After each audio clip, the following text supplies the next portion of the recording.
Heartbreak and desperation in Gaza. The United Nations says virtually no aid has made it into besieged northern Gaza in more than a month.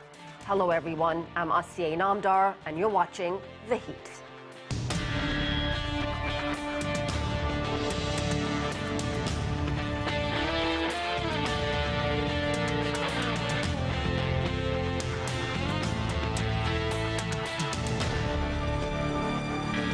A dire new warning from the United Nations. It says Palestinians in northern Gaza are facing diminishing conditions for survival, and attempts to help have been denied or impeded, forcing bakeries and kitchens to shut down. The UN also says access to the 3 barely functioning hospitals restricted amid severe shortages of medical supplies and fuel. For the latest on the conditions on the ground in Gaza, we turn to Amande Bazerol. She's the deputy head of the Emergency Response Palestine for Doctors Without Borders. Amande, thank you so much for joining us on the program. Let's talk about the humanitarian situation in Gaza. The United Nations says virtually no aid has gone into northern Gaza for the past month. How are people living? How are people surviving? It's really terrible. We don't even know how they're surviving. We ourselves have some colleagues who are living there and have access to no food, no water at the moment.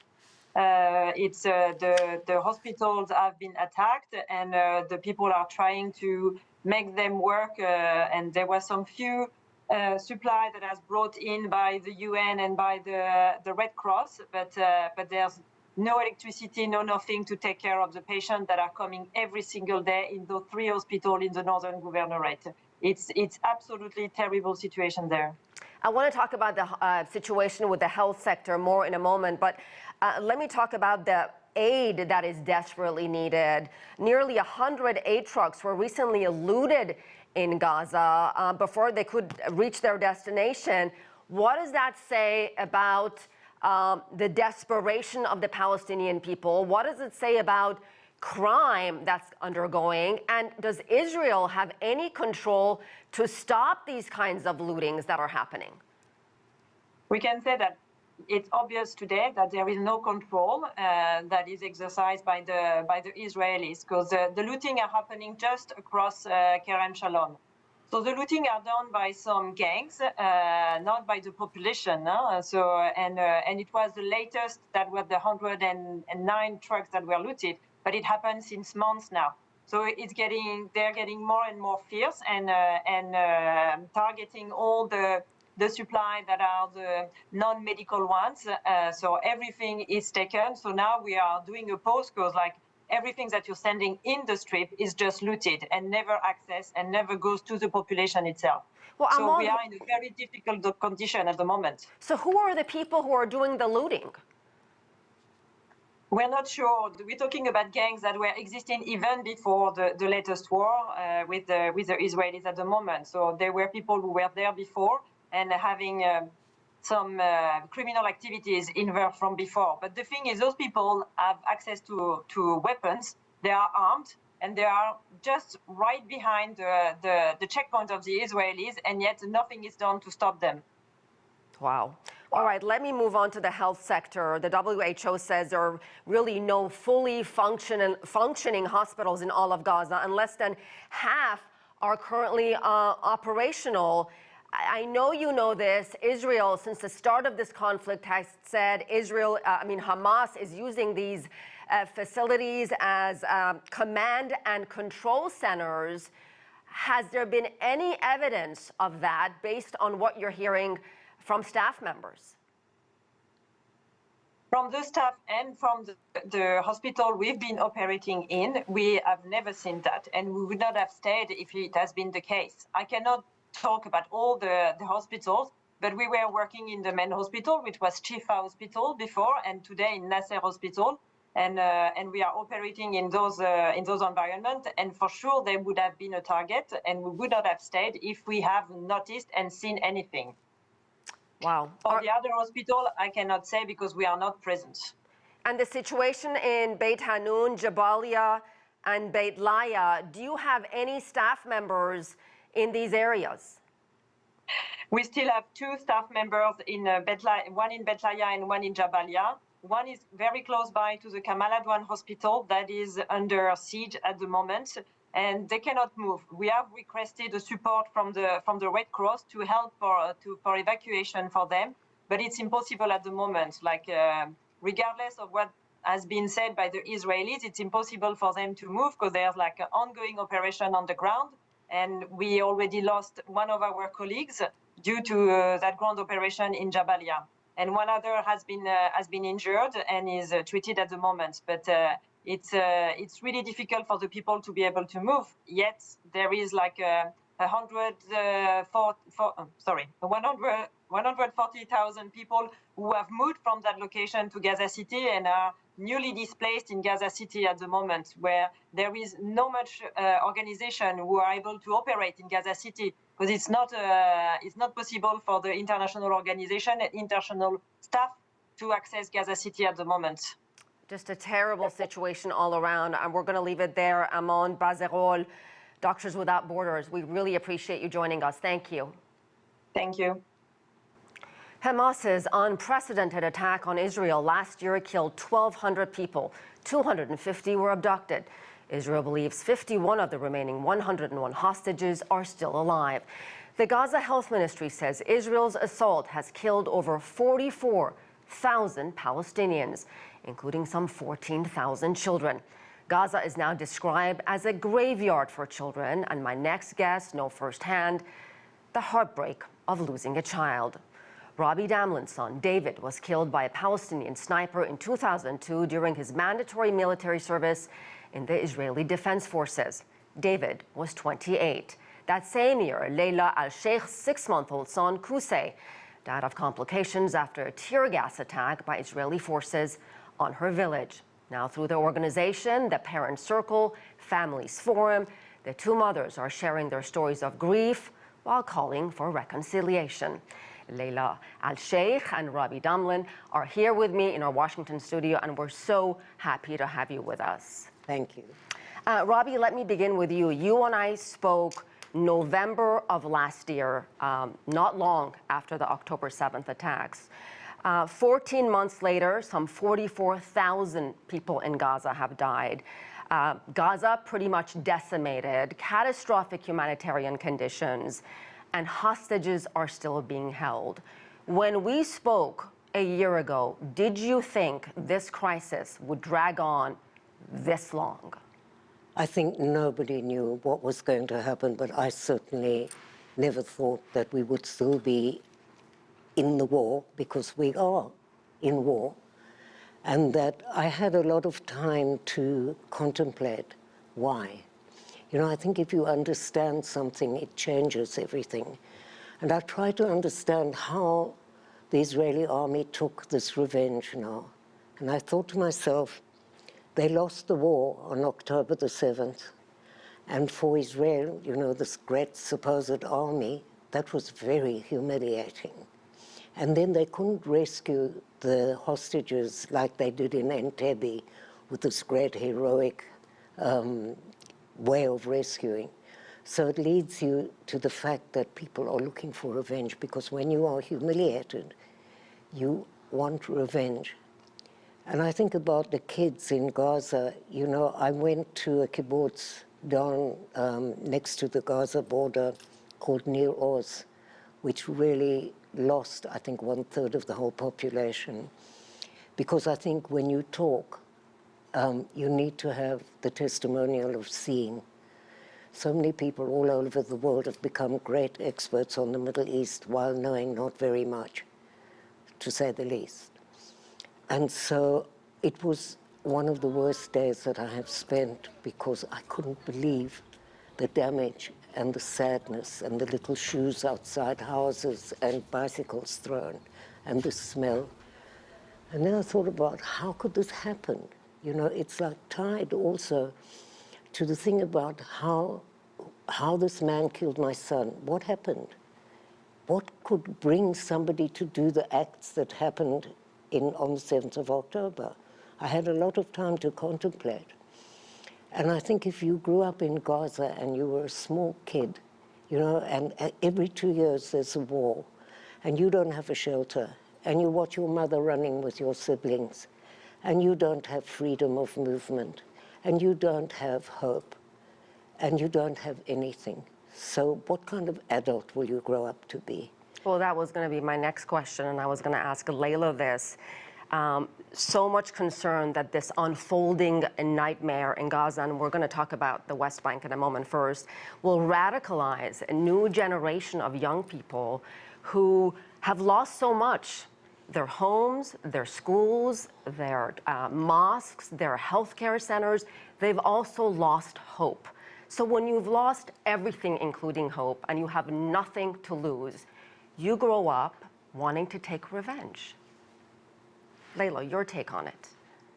I don't know, because it's totally different from person to person. Even some people, even after they lost everything, I think maybe they still have hope because they believe in God. And when you believe in God, seriously, I think whatever happened to you, there is still hope that God will finish this someday, somehow. We didn't know how, we didn't know when. And this is what happened to me. Mm-hmm. Like when I lost my son, I didn't think to take revenge, because revenge for me will never bring my son back, but it will bring another innocent family to this circle of violence. And I will never ever let anyone be in that situation, because I know how much that hurt. Talk to me about if there was a moment for both of you where you said to yourself, enough is enough, enough violence, enough killing, enough division, enough hate. It is time to talk about understanding one another. It's time to have empathy towards the unimaginable suffering of other people. Robbie, when did that moment come for you? Because of all the heartbreak and loss that you have endured, you still have the courage and resilience to say, yes, we endured the worst nightmare, and here we are talking about empathy, the future, and hope. You know, it's quite extraordinary, because I think my reaction on the 7th of October was very similar to when David was killed. It was this: I've got to change the world overnight.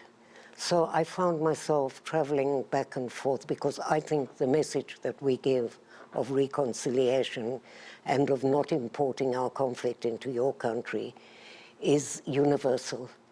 And so I just wanted to change the world overnight. Of course, that's a bit ambitious, I would think. But what happened is that I have this drive, you know. I think I can cope with grief by working. And I work 24 hours a day, because we came here to do something which I hope you will ask me at some point. Yes, I will. Because we're not here just for fun. Mm-hmm. You know, and I think that I knew from the beginning, I was horrified. And when I met the Pauline family, they were a family who are quite leftist in view, and they lost, their son was a hostage. She spoke at the Democratic Convention here. And I met them 2 weeks after their son was kidnapped. This kid was shot in the arm and kidnapped. And I thought, this is the human consequence of this madness. I saw a little boy standing in Gaza holding onto his cat. And Palestinians love cats. And they're allowed in mosques, something I learned only recently. And this little boy wouldn't go to the south with his parents if they wouldn't take his cat. So they agreed eventually, and he went with his cat. And then I saw this little girl hostage coming out when she was released, holding on to a dog called Bella. And that's the human consequence of this madness that people don't see. Because if you will ask all the great experts all over the world, can you give me the name of one child that was killed in Gaza or one child that was killed in Israel? I don't think they could. And that's the sadness, that people don't understand the sanctity of human life. What's been the reaction to your message of peace and reconciliation? I know you have probably both gotten a lot of support, but also backlash. Robbie, the way you're looking at me, I think you've also gotten a lot of criticism from within the Israeli community, within the government, I'm sure, as well. Well, the government, I mean, that's clear. But also I wrote an op-ed where I said, you must free the man who killed David if that will bring back a hostage.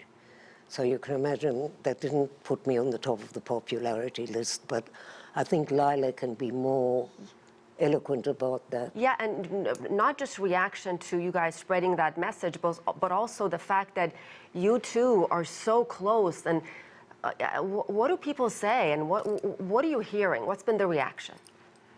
For our relationship, everyone will say it's okay, like, to have a human relationship, because it's like just mothers. We don't do other things, like.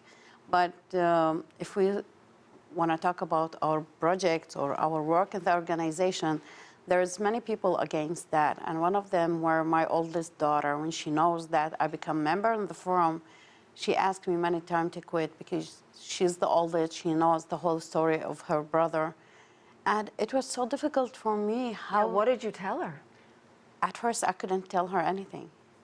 Until one day, we have Memorial Day every year to remember our beloved ones from both sides and to give or spread a message of people around the world. If we are the people who suffered daily from this occupation, could stand side by side together, try to put our effort together to make it change, everything could be possible.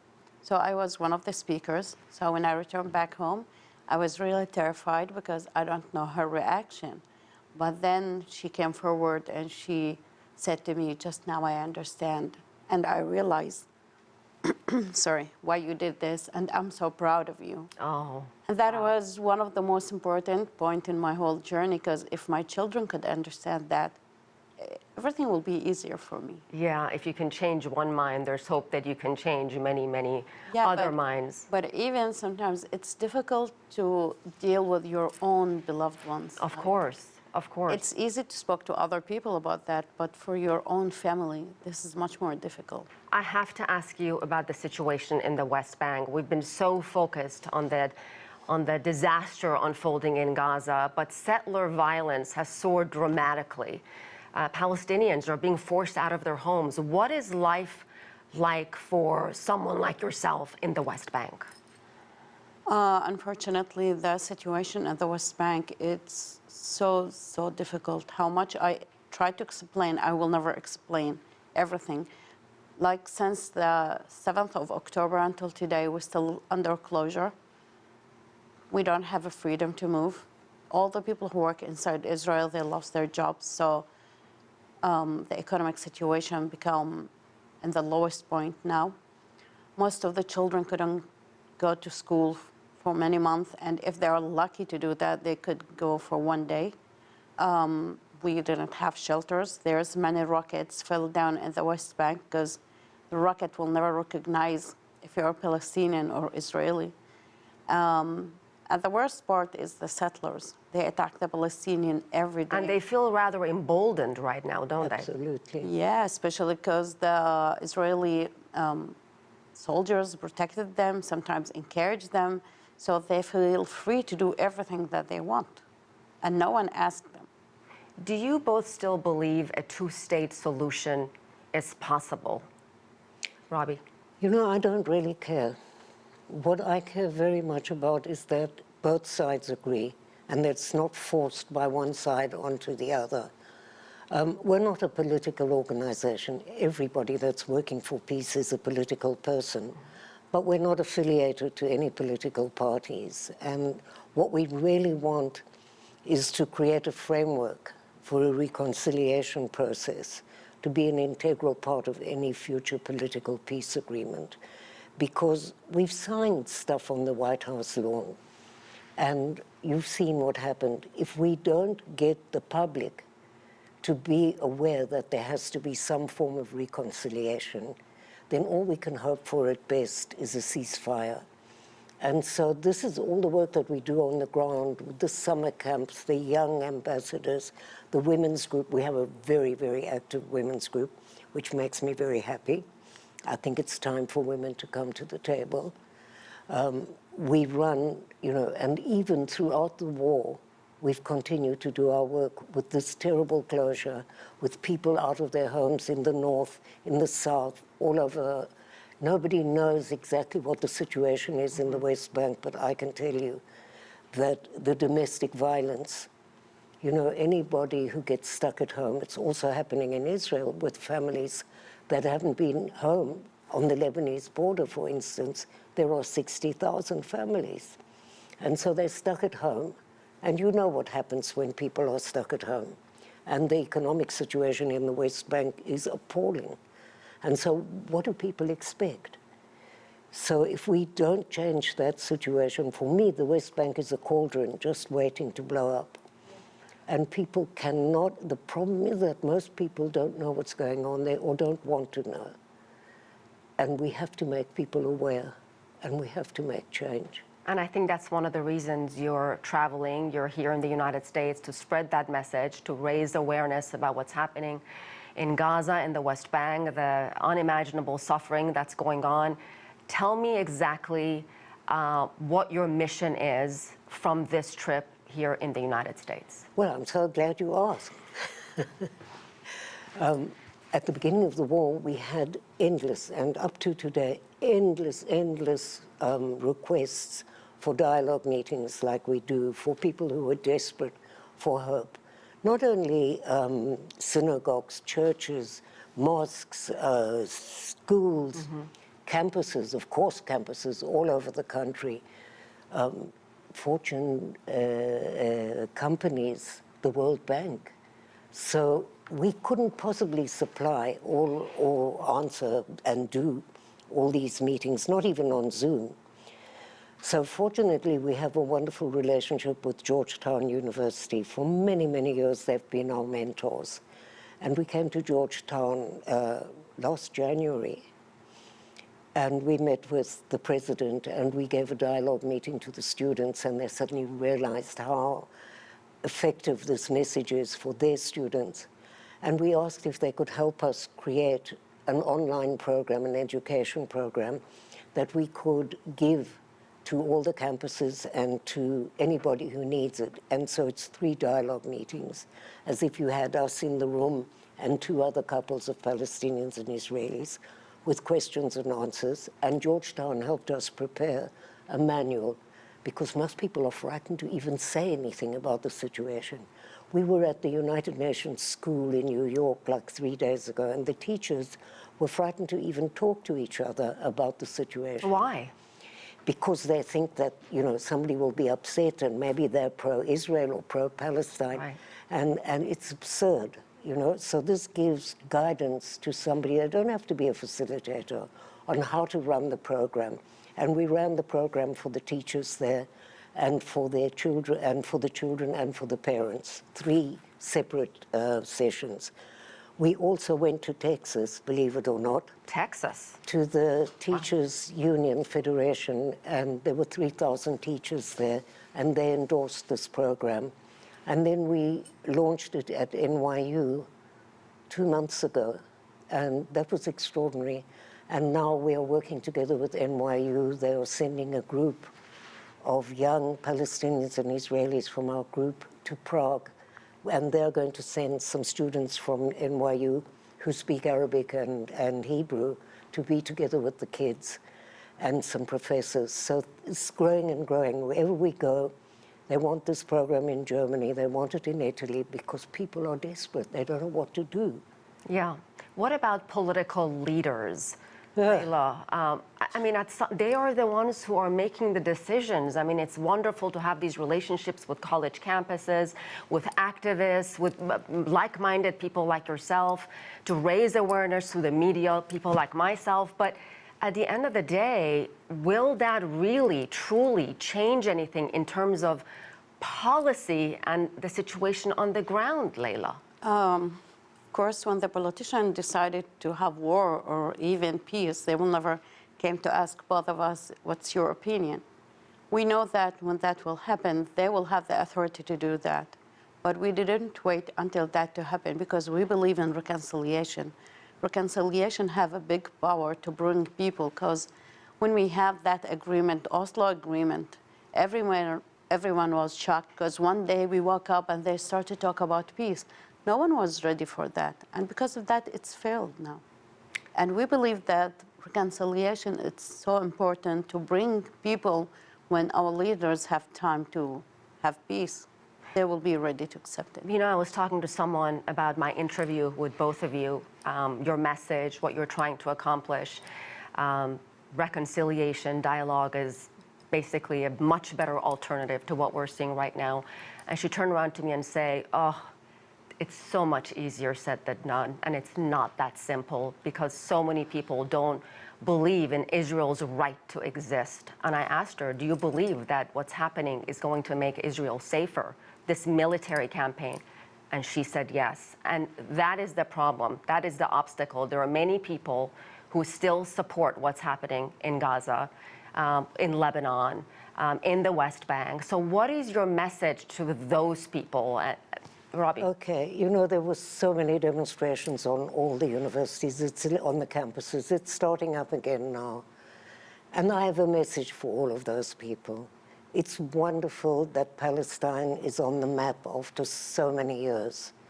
But why not take all that extraordinary energy and support NGOs on the ground, Palestinian and Israeli, not necessarily us, but things like Combatants for Peace, Breaking the Silence, Women Wage Peace. There's so many of them who desperately need support. I'm not only talking about money, I mean moral support as well. Then you would make a difference in my life and Layla's life. And just by saying I'm pro-Israel or pro-Palestine, you just import our conflict into your country and create hatred between Jews and Muslims. So what I would suggest, if you can't do something, be a part of the solution, please just leave us alone. Layla, your final thoughts on this, your message to Americans, to people around the world watching this program right now. I think I will say the same, because if you pro-Palestine or pro-Israel, how this will help us to improve our life or to even have a solution. What we want is to pro-peace. This is what we want, and this is what we need really right now, because we have enough. How many other people should we lose until we got that agreement? And we don't want ceasefire, we want a solution, because if we have just a ceasefire, then after a few months or a second year, we will have another war. And it's time to say enough is enough. Well, we so appreciate you both coming and joining us on the program, sharing your grief and sharing your hope. That to me is just speaks volumes. Layla, Robbie, thank you, thank you, Thank you so much. Thank you so much. And that's it for this edition of The Heat. We'll leave you now with some powerful images from Israel and Gaza. I'm Asiye Namdar in Washington.